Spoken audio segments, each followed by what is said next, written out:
नमस्कार, वंदे मातरम। मैं हूं श्यामगिरी। आप देख रहे हैं हमारा चैनल मुद्दा भारत का। मुद्दा भारत का यानी मुद्दा है आज हमारा स्कूलों में पौष्टिक आहार का और सरकारी अस्पतालों का। जी हाँ, आज स्थिति इतनी गंभीर बनी हुई है कि अस्पताल और स्कूल कॉलेज जो सरकारी है, आज इसकी हालत अव्यवस्था की वजह से ये प्राइवेट स्कूल और प्राइवेट हॉस्पिटल बड़े पैमाने में फल फूल रहे हैं। लेकिन सवाल ये उठता है कि आखिर में करोड़ों रुपए खर्चा करके जो राज्य सरकार स्कूलों में पौष्टिक आहार मुहैया कराती है, अस्पताल बनाने में खर्च करती है, अस्पताल में दवाइयों के पीछे खर्च करती है, पैसे जाते कहाँ हैं। गढ़चिरौली की घटना है जहां पर स्कूल के अंदर जो विद्यार्थिनी जो वहां पर रहती थी, उन्हें सांप काट लिया। 3 बच्चियां की मौत हो गई, उनको दवाई नहीं मिला। उनको दवाई तो छोड़ दीजिए, सांप कैसे उनके आश्रम में पहुंचा और वहां पर उनकी मौतें हुई है। ये काफी गंभीर विषय है। अब ये महाराष्ट्र जैसे राज्य में, जो एक विकसित राज्य कहा जाता है, इसे कमर्शियल हब कहा जाता है मुंबई को, ऐसे जगहों पर ये घटनाएं होती हैं और सरकार जो है इस पर कुछ नहीं कर पाती है। तो हमारा सवाल यह है कि जो सरकारी अव्यवस्था है, ये किन वजहों से है। आखिर में भ्रष्टाचार कितने हद तक जुड़ा हुआ है। पौष्टिक आहार की हम बात करें तो पौष्टिक आहार के लिए करोड़ों रुपए खर्च होते हैं। उसमें कौन कौन हिस्सेदारी बनता है बताइए। जो बच्चों को खाना मिलनी चाहिए अच्छी क्वालिटी का, वो क्वालिटी ही गायब हो जाती है और उसकी आड़ में वहाँ का सरपंच, वहाँ का प्रधान, वहाँ का बाकी शिक्षा अधिकारी ये जो पैसे खा जा रहे हैं, ये कौन से जन्म में भरेंगे और कैसे इनके ऊपर लगाम लगेगा, ये सबसे बड़ा सवाल उठता है। इसी विषय पर हम चर्चा करेंगे। हमारे साथ में नवभारत के वरिष्ठ पत्रकार सूर्य प्रकाश मिश्रा जी। हम अपने वीडियो के माध्यम से ही जानने की कोशिश करेंगे कि आखिर इसके पीछे किसका हाथ है और ये कब सुधरेगा और इसका फायदा आखिर में कौन उठा रहा है। सर बताइए कि ये काफी गंभीर विषय है। जैसा कि आपने कहा, वाकई में एक बहुत बड़ी राष्ट्रीय त्रासदी है। आज हम देश की स्वतंत्रता का 80वीं वर्षगांठ मना रहे हैं और हमारे देश की शिक्षा और स्वास्थ्य व्यवस्था इतनी लचर रूप धारण कर चुकी है कि जिसका कोई जवाब लोगों के पास नहीं है। आपने महाराष्ट्र जैसे पुरोगामी, महाराष्ट्र जैसे विकसित राज्य की अगर आप बात करते हैं, और देखिए बच्चे, आपने देखा इतने बड़े बड़े आंदोलन हुआ जेएनजी का, और ये नीट की परीक्षा के बाद बच्चों ने आत्महत्या, उन बच्चों ने तो आत्महत्या, अब उनकी मानसिकता थी, उनकी सोच थी। यहाँ तो कितनी बच्चियां, कितने बच्चे ऐसे ही भ्रष्टाचार के शिकार हो जा रहे हैं। बताइए, सांप काट लेता है आश्रम विद्यालय में बच्चियों को। मतलब ये बोलते हैं ना, इस व्यवस्था ने लोगों की खटिया खड़ी कर दी है। मतलब उनके लिए कोई बिस्तर नहीं था, खाट नहीं थी जिस पे वो सो सकें। तो बेचारी दिन दिहाड़े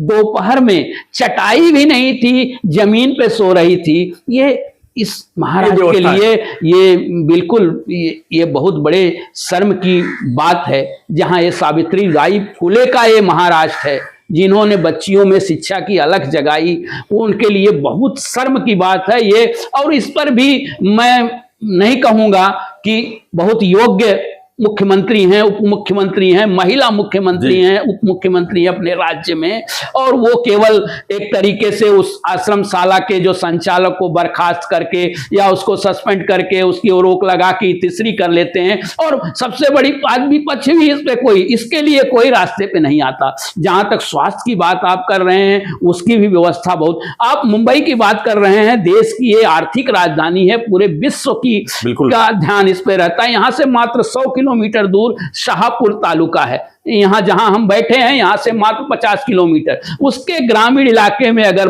किसी को सांप काट ले तो अस्पताल पहुंचते पहुंचते मौत हो जाती है, क्योंकि वहां रास्ते नहीं है। आप ये थाने जिले की मैं आपको बता रहा हूं, थाने जिला जो एमएमआर का जिला कहा जाता है। तो व्यवस्था सचमुच ही बहुत ही अंधकारमय है और इस पर अगर कोई रास्ता, आप देखिए, शिक्षा और स्वास्थ्य ही इसकी जड़ है। अगर देश का भविष्य अगर आपको गढ़ना है तो आपको देश की शिक्षा और स्वास्थ्य में सुधार। ऐसा नहीं कि सरकार खर्च नहीं कर रही है, ऐसा नहीं सरकार योजनाएं ना ला है, दुनिया भर की योजनाएं हैं आप, लेकिन इतना बड़े पैमाने पर यहाँ भ्रष्टाचार है। मैं आप बोल रहा हूँ, आप शहरों में जी। आप, मैं बता रहा हूँ, मैं बहुत नजदीक से जुड़ा हूँ, मेरे घर में भी एक डॉक्टर है। NHM नेशनल हेल्थ मिशन जो होता है, तो ये अर्बन मिशन के नाम पे गली गली में उन्होंने अस्पताल, जहां जरूरत है वहां अस्पताल नहीं, क्योंकि वहां राज्य सरकार से भी लाखों करोड़ों आते हैं, केंद्र सरकार से भी करोड़ों आते हैं। इसमें बड़े बड़े अधिकारी जी, स्थानीय नेता, सबका भ्रष्टाचार। मतलब वो कैसे शर्म नहीं आती कि शिक्षा और स्वास्थ्य में खा रहे हो आप? कम से कम उसको तो छोड़ दो। सड़कें बिल्कुल नदारद हैं। पिछले दिनों देखा आपने, बच्चियां सड़कों पर वीडियो बना के डाल रही थी। ये सरकार को आईना दिखाया जा रहा है। ये आईना है कि सरकार चेतो, देखो, जागो, फिर भी सरकार नहीं जागती। मतलब सोचिए कितनी यंत्रणा सोई हुई है। तो ये सारी चीजें आप देखिए। उच्च शिक्षा की बात होती है ना, हमारा लड़का सरकारी मेडिकल कॉलेज में पढ़ेगा, हमारा लड़का IIM में पढ़ेगा, JNU में पढ़ेगा, यूनिवर्सिटी में जो सरकारी यूनिवर्सिटी, IIM, IIT उस लेवल पे तो बहुत अच्छी दिखती है, तो उसको जड़ के नीचे के लेवल में क्यों नहीं सिखाई जाती? क्यों ऐसा नहीं करता कि मेरा बच्चा प्राइमरी में पढ़ेगा? नेता क्यों नहीं करता? अधिकारी नहीं करता? हम आप जैसे जो मध्यम वर्ग है, मध्यम उच्च वर्ग, वो क्यों नहीं करते?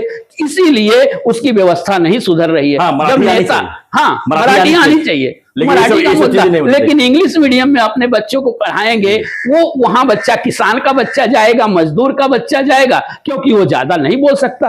अब वो मजदूर का बच्चा जा रहा है तो वो आवाज कम उठाएगा, इसलिए वहां आराम से भ्रष्टाचार करने का। अगर वहीं नेता का बच्चा जाता, अधिकारी का बच्चा उसी सरकारी स्कूल में पढ़ता, हमारा आपका, मैं तो सवाल करता हूं, हमारा आपका भी बच्चा अगर उस सरकारी स्कूल पढ़ता होता तो भी ये होती कि नहीं, उसकी व्यवस्था सुधरती, हम आप आवाज उठाते। कोई उठाता है क्या? कोई पत्रकार ही उठाता है क्या? मैं देखता हूं कोई जो समाज सेवी अपने अपने एरिया के स्कूल में जाके कभी देखा है? मैं भी नहीं गया। अपने एरिया के म्युनिसिपल स्कूल की क्या स्थिति है? जब उस पर कोई मतलब एक तरीके से नजर ही नहीं रहेगी, तो उस नजर का फायदा स्थानीय नेता, अधिकारी उठाएंगे। आपको मालूम है कि ठाणे महानगर पालिका का कम से कम 100 करोड़ का बजट है। मुंबई महापालिका का शिक्षा विभाग का 6000 करोड़ का बजट है। मुंबई महापालिका शिक्षा पे 6000 करोड़ खर्च करती है, मतलब प्राथमिक शिक्षा पे। मिलता क्या है? स्थिति देखिए कितनी खराब है। खर्च होता है लेकिन उसको क्वालिटी, गुणवत्ता बिल्कुल नहीं आती। आज उन्होंने, मुख्यमंत्री जी या सरकार का स्वागत करना चाहिए, उन्होंने ये चेते हैं थोड़ा सा। देखिए FDA का एक कमिश्नर आए हैं, उनकी भी नजर है कि बच्चों को पौष्टिक भोजन मिलना चाहिए। तो ये एक कलेक्टिव एफर्ट है। जब तक सरकार, समाज सेवी, प्रशासन तीनों अगर नहीं चाहेगा तब तक ये स्थिति सुधरने वाली नहीं है। और बहुत जब सभी को कमीशन मिल रहा है तो कौन चाहेगा? बिल्कुल, सवाल यहाँ पे ये सवाल ये है। लेकिन इसी पे क्यों? शिक्षा और स्वास्थ्य, ये 2 क्षेत्र तो छोड़ दीजिए, ये हमारे भविष्य हैं।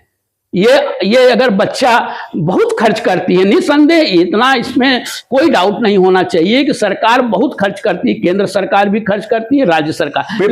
पेपर में लेकिन उसका असर दिखना चाहिए ना। उस पर असर अगर दिखे हो तो उसका जो बोलते हैं ना, खर्च तो किया, उसका आउटपुट क्या निकला? कुछ नहीं। तो उसका आउटपुट निकलना बहुत ही जरूरी है। लोगों में ये जागरूकता होनी चाहिए कि भाई ये इतने खर्च हो रहे हैं। एक शिक्षकों की पेमेंट 1-1 लाख रुपया है। महापालिका का एक शिक्षक जो है 1 लाख रुपया लेता है और 5 बच्चे हैं। मैंने ऐसे देखा है। यहां तक कि भाषा के नाम पे गुजराती स्कूल भी चलाए जा रहे हैं, हिंदी स्कूल भी चलाए जा रहे हैं, मराठी स्कूल भी चलाया जाए। अरे क्या आवश्यक, जहां आवश्यकता है तरीका का, क्योंकि भाई लोकतंत्र की बात है कि भाई उसको करना है, लेकिन नहीं, उसको गुणवत्ता पर ध्यान दीजिए। जब बेसिक शिक्षा अगर अच्छी रहेगी तो लड़का IIT जाए, IIM जाए, मेडिकल कॉलेज जाएगा, इंजीनियरिंग कॉलेज जाएगा। तब सरकार ऊपरी व्यवस्था तो सरकार की ठीक लिखती है, उसका प्राइवेटाइजेशन इसलिए होता है। प्राथमिक शिक्षा आप देख ही रहे हैं, आपके अगल बगल में जितने सारे स्कूल हैं, 1.5 2-2 लाख रुपए फीस है प्राइमरी स्कूल। बिल्कुल ये स्थिति है, मतलब लूट मची हुई है। आप देखिए, कमाओ इनको दे दो। मध्यम वर्ग परेशान है बच्चों के लिए। आप हॉस्पिटलों की देखिए, निजी अस्पतालों की क्या हालत है। मतलब वो केवल साधन बने हुए हैं एकदम एक तरीके से। हाँ, लेकिन उनकी भी कमियां इसलिए हैं कि वो सरकारी अस्पताल ठीक है, यदि सरकारी अस्पताल अच्छे हो जाएं, उनकी व्यवस्था अच्छी हो जाए, इनकी दुकान बंद हो जाएगी, तो इनकी दुकान बंद हो या नहीं हो, लेकिन वो अपना व्यवसाय करने, वो ठीक है अपना व्यवसाय करने, वो सुविधाएं दे रहे हैं, वो बोलते हैं मैं साधन दे रहा हूँ, सुविधा दे रहा हूँ, तो उसे पैसे ले रहा हूँ। की बात तो ये है कि जितने प्राइवेट हॉस्पिटल हैं जी, वो सभी पीआरओ नियुक्त किए हैं। हाँ, और वो पीआरओ जाता है सरकारी अस्पताल में, हाँ, वहां से पेशेंट उठा के हाँ, यहाँ पर लेके आता है कि वहां डराता है पहले जाके, जी, कहता है कि यहाँ पर और तुम एडमिट हो, यहाँ पर तुम मर जाओगे, हाँ, तुम चलो मैं तुमको सस्ते में प्राइवेट हॉस्पिटल में एडमिट कर देता हूँ। यहाँ लाने के बाद उससे लूट लिया जाता है। तो, ये सब सिस्टम चल रहा है अंदर। अब बताइए वो पीआरओ सरकारी हॉस्पिटल जाके पेशेंट लेके आ रहा है, इतने स्तर तक काम चल रही है। मतलब किसी का इलाज अगर कोई अपने मजबूरी में अगर सरकारी अस्पताल में एडमिट है तो उसको डराया जाता है, बीच से पेशेंट उठा के भागते हैं। भाई लोग ये पेशेंट यहाँ कहाँ आ रहा है इस अस्पताल में। ये सब सिस्टम नहीं सुधरेगा तब तक हमारे देश जो है कैसे प्रगति करेगा, ये सब बड़ा गंभीर सवाल है। लोग जो है लाखों, आज के तारीख में लाखों रुपए कमा रहे हैं लेकिन बचत कुछ नहीं हो रही है। इसका कारण यही है कि दीमक की तरह सरकारी यंत्रणा भी लगी है और प्राइवेट लोग तो लगे ही हैं। अगर सरकारी स्कूल, सरकारी अस्पताल अगर मजबूत होते तो आज किसी को पैसा क्यों काटेगा कि जाके प्राइवेट अस्पताल में इलाज कराएं और प्राइवेट स्कूल और कॉलेज में एडमिशन कराएं। सबसे बड़ा गंभीर सवाल है, इस पर सरकार को सोचना चाहिए। आखिर में हम इतने टैक्स भरते हैं, जीएसटी भरते हैं, हर सामान खरीदते हैं उस पर टैक्स भरते हैं, इनकम टैक्स भी भरते हैं, इसके बाद भी उस टैक्स का क्या बेनिफिट्स है? उस टैक्स का बेनिफिट्स ये है कि लाखों करोड़ों का भ्रष्टाचार करके ये नेता कार्यकर्ता ये जो है फल फूल रहे हैं और ये गरीब जो है और गरीब होते जा रहा है। फ्रेंड्स, आपकी प्रतिक्रिया दीजिए और बने रहिए ऐसी खबरों के लिए। देखते रहिए हमारा चैनल मुद्दा भारत का। चैनल को लाइक, शेयर और सब्सक्राइब जरूर करिए। मिश्रा जी, बहुत बहुत धन्यवाद आपका। जय हिंद। जय